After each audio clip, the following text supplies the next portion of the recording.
Deion and I, we were very competitive. He was the flashy, flamboyant, type of defensive back. And yes, I wanted to get up in the skin. Because I think football is a total team sport. Deion came to us. He did some great things on the football field. He was an excellent corner, and he helped us to win a Super Bowl. But everyone made it seem like it was all about Deion. Well, when he went to the Cowboys, I knew it was going to be a big-time rivalry, all over again. And I think so many people connected because they wanted to see us do better. Mm-hmm. And I was able to win some of those battles. For decades, NFL legends couldn't stand Deion Sanders. The hate ran so deep it nearly got physical. Jerry Rice just dropped shocking details about why so many players despised prime time and how that feud tore teams apart from the inside. Careers were destroyed, locker rooms split, and egos clashed in ways that football fans never imagined. Let's rewind to 1989. Jerry Rice, already the undisputed king of wide receivers, was preparing for another dominant season with the San Francisco 49ers.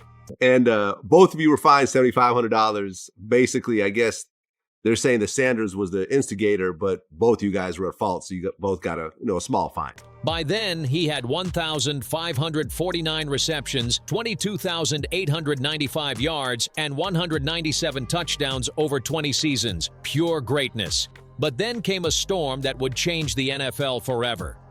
Deion Primetime Sanders. Sanders burst onto the scene with the Atlanta Falcons like lightning. A flashy, fearless rookie from Florida State who didn't just play defense, he owned it. With his 4.27-second 40-yard dash, track star speed, and an ego big enough to fill the stadium, Sanders redefined what it meant to be a cornerback. He was scared to death. He knew he was going to lose, but he talked his way out of it and still looked like primetime. Like he just made me look bad. Receivers like Rice didn't just have to beat him. They had to survive the humiliation that came with even being on the same field. And that's where the tension exploded. Sanders wasn't just an athlete, he was a showman. Gold chains dangling mid-game, end zone dances that made crowds lose their minds, and interviews that oozed confidence, almost arrogance. To the old-school veterans like Rice, who grew up believing in discipline, humility, and team-first values, Sanders was the total opposite. I never disliked someone. If someone talked about me, that's the misconception. I never talked on the field. No. Now, you did. You talked like this. I was provoked. You was provoked. No, some people you ain't like, though. Some people you ain't like, and you did your homework, and you found out everything, and you talked about it like a... He was the new era, loud, proud, and untouchable. But the most shocking part? In a 2023 Sports Illustrated column, Jerry Rice finally admitted what fans had long suspected. He said, "There was a time when I hated Deion Sanders. Not the man, but the competitor, the opponent, the unstoppable force that haunted his dreams. It wasn't just rivalry, it was obsession." Rice said Sanders pushed him to levels he didn't even know he could reach, but it came at a price. Sleepless nights, endless practice sessions, and pure mental warfare. We went at it. I mean, folks would stop to see us go at it. Mac was the same way, man. Mac was a dog, man. Right. And Mac had a whole different type of game.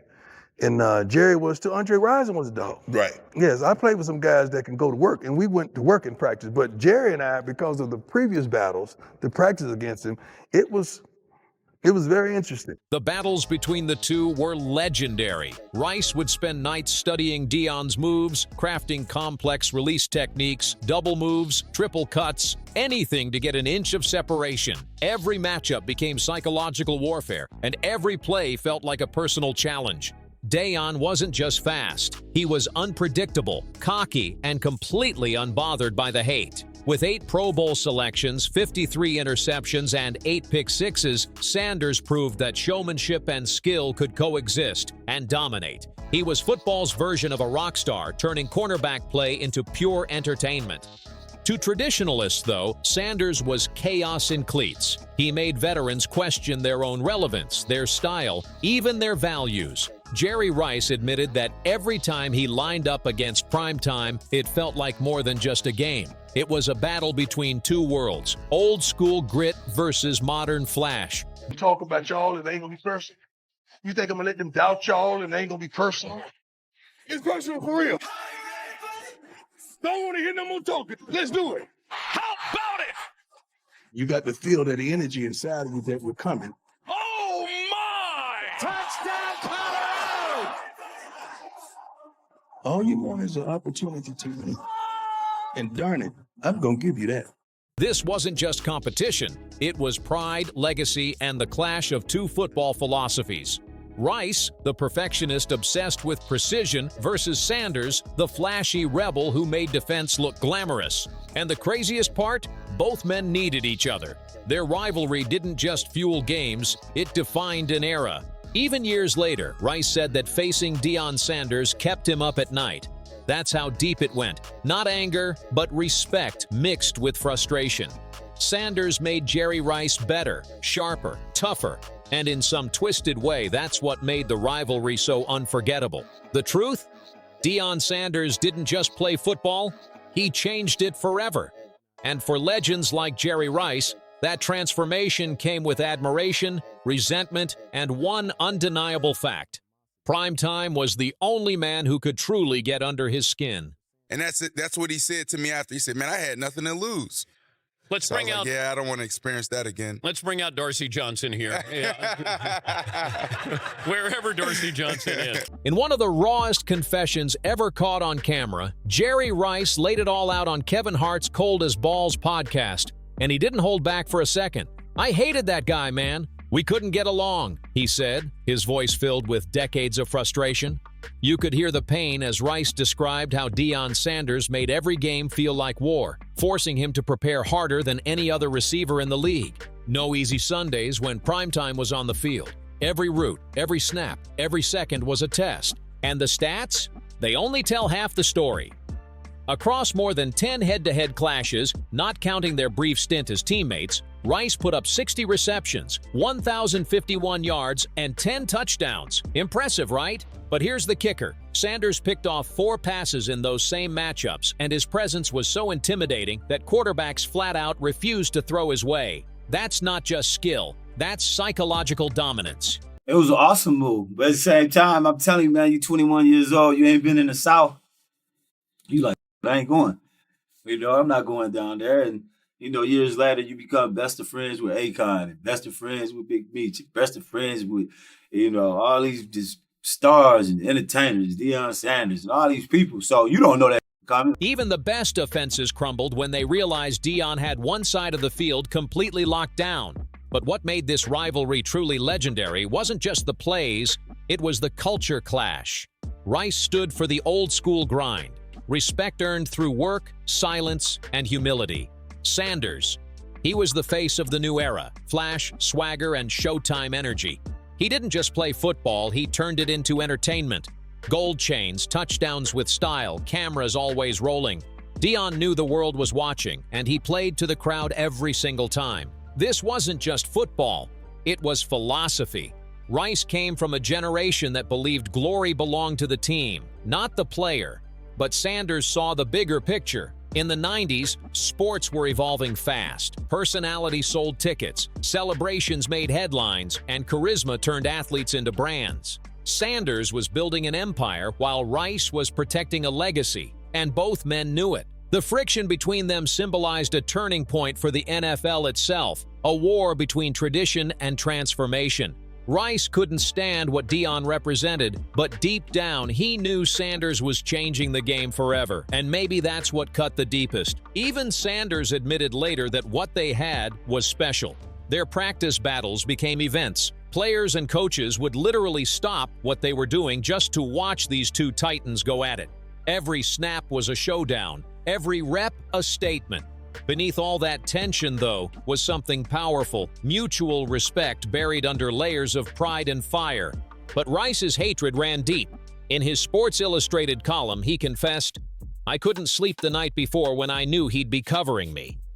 Yeah. And both of you were fined $7,500.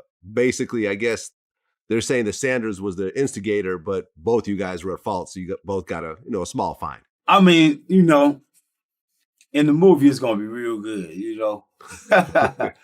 But football is a physical game. Imagine that. The greatest receiver of all time losing sleep over one man. That's how much Primetime lived rent-free in his head.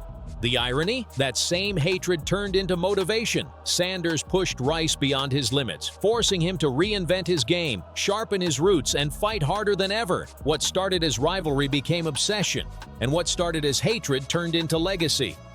Without Deion, Jerry Rice might have still been great, but with Deion, he became unstoppable. This wasn't just frustration, it was straight-up motivation that lit a fire under both of them.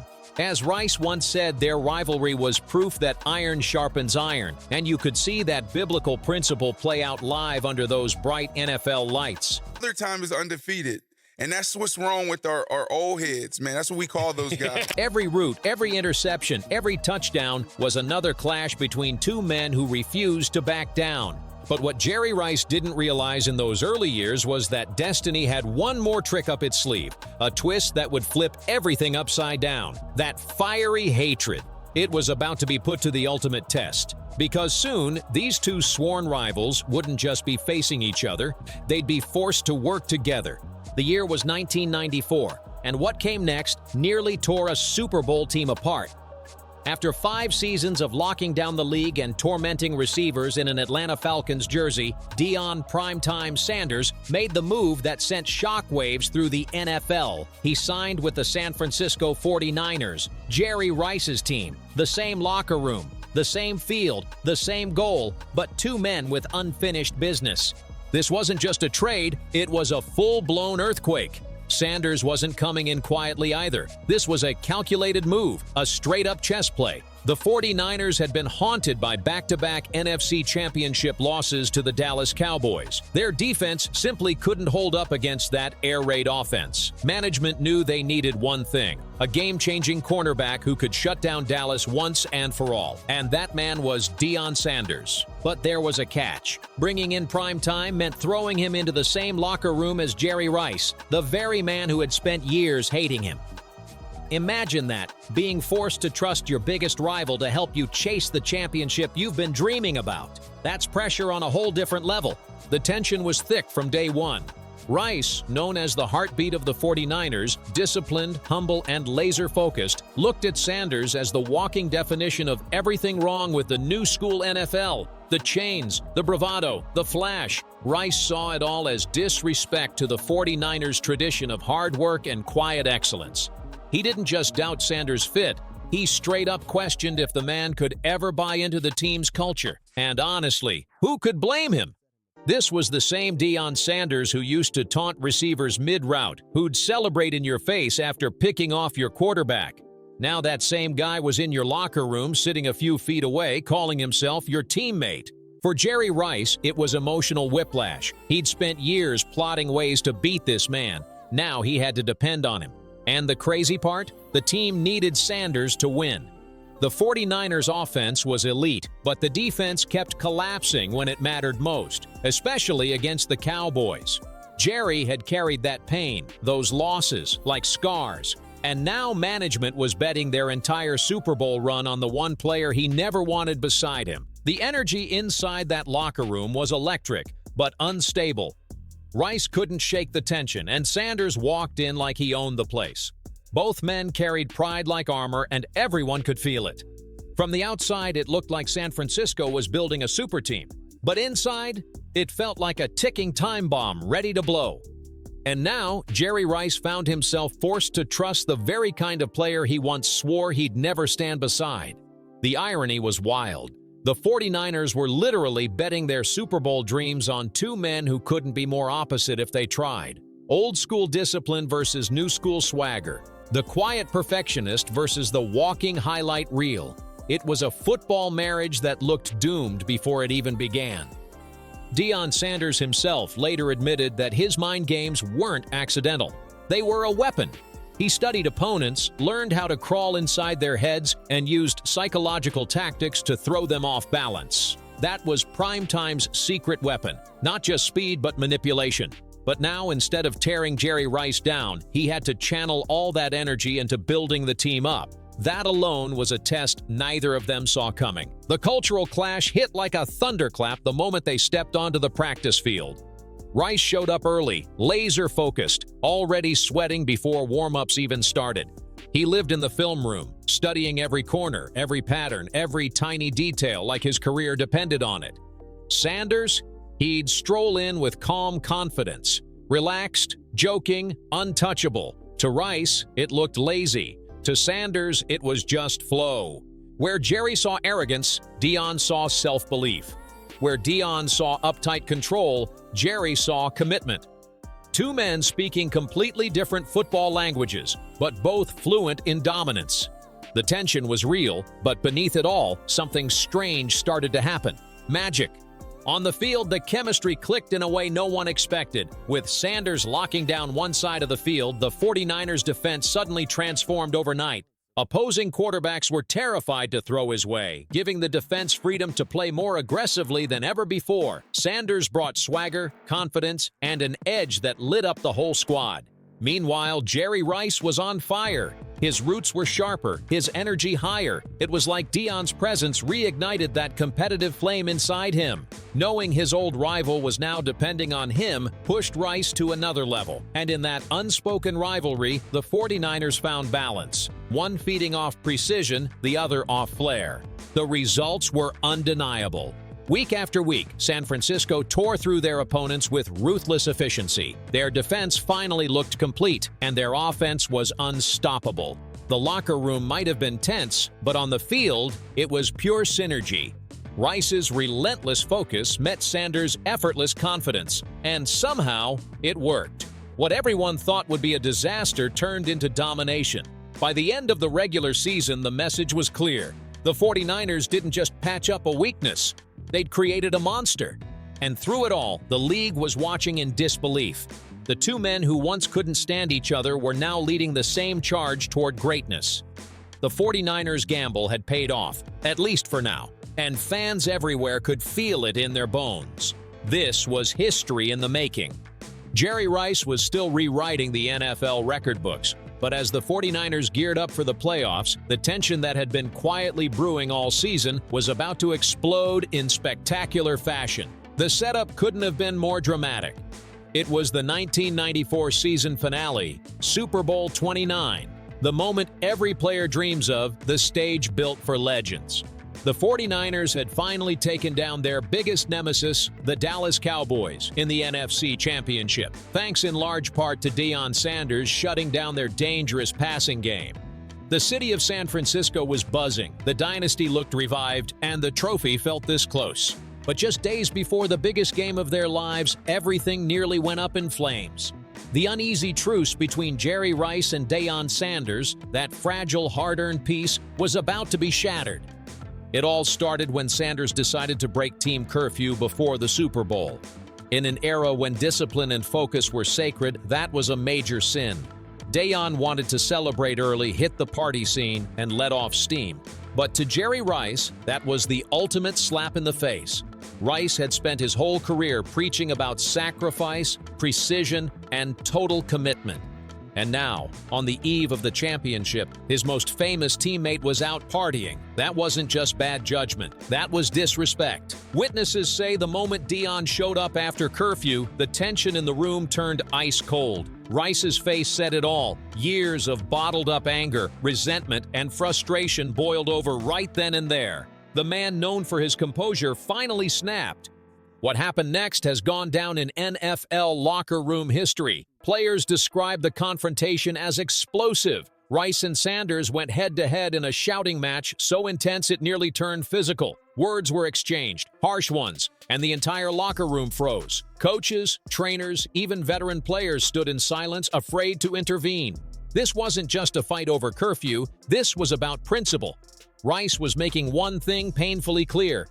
When we step on that field, we work. This is the Super Bowl.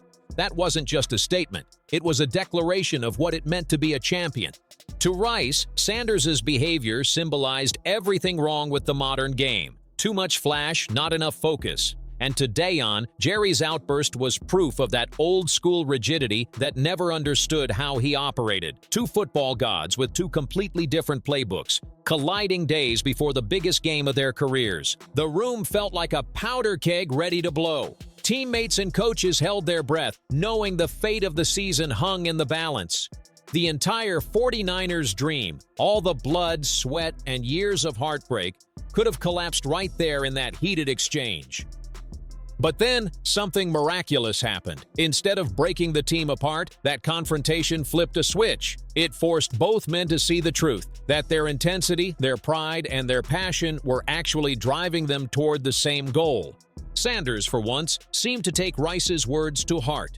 He reportedly came back to practice locked in, sharper than ever. The partying stopped, the focus returned. And Rice? Having finally unleashed years of emotion, he looked lighter, more determined, channeling all that fury straight into performance. That explosion turned out to be the wake-up call the team didn't know it needed. The locker room energy shifted. Players were dialed in, the mission was clear, and both Rice and Sanders were now on the same page for the first time all season. From that moment on, the 49ers were unstoppable. That near fight became the spark that unified the squad. When the team hit the field for Super Bowl 29, there was no tension, just domination.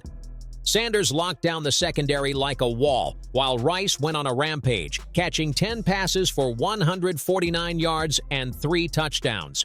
Pure destruction. That night, San Francisco destroyed the San Diego Chargers and hoisted the Lombardi Trophy high, proving that chaos, when handled right, can create champions. What began as hate turned into respect, and what started as rivalry became one of the most legendary partnerships in football history. The Super Bowl turned into the ultimate example of what happens when two unstoppable forces put their egos aside and chase one goal: victory. The San Francisco 49ers didn't just win that night, they dominated. Crushing the San Diego Chargers 49-26, they reminded the world exactly what greatness looked like. And the best part, both Jerry Rice and Deion Sanders played massive roles in that destruction. Rice, battling through a separated shoulder from the NFC Championship, delivered a jaw-dropping performance that silenced every critic in the building. Despite the pain, he hauled in 10 catches for 149 yards and 3 touchdowns. MVP numbers, no question about it. And no, that shoulder injury wasn't from Sanders, no matter what the old rumors said.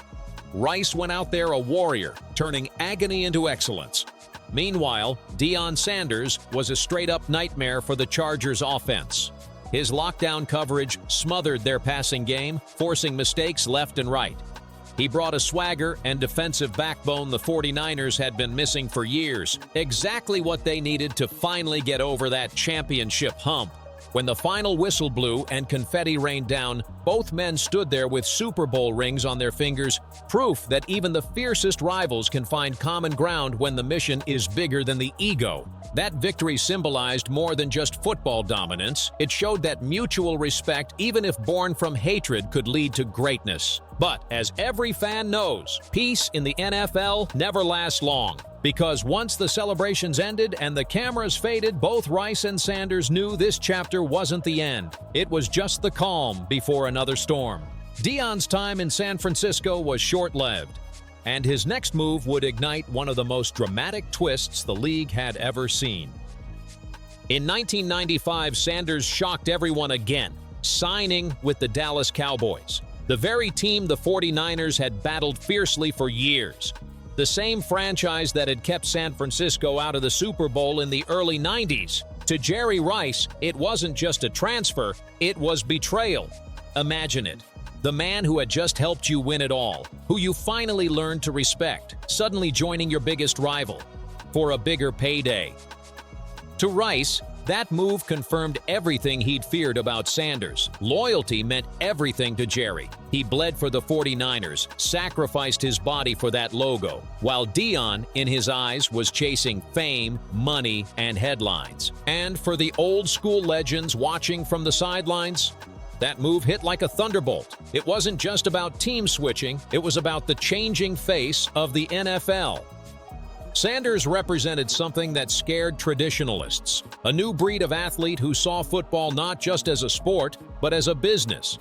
Deion wasn't just catching interceptions, he was catching opportunities. He was marketing himself, shaping his image, and building a brand before that was even a thing in the league.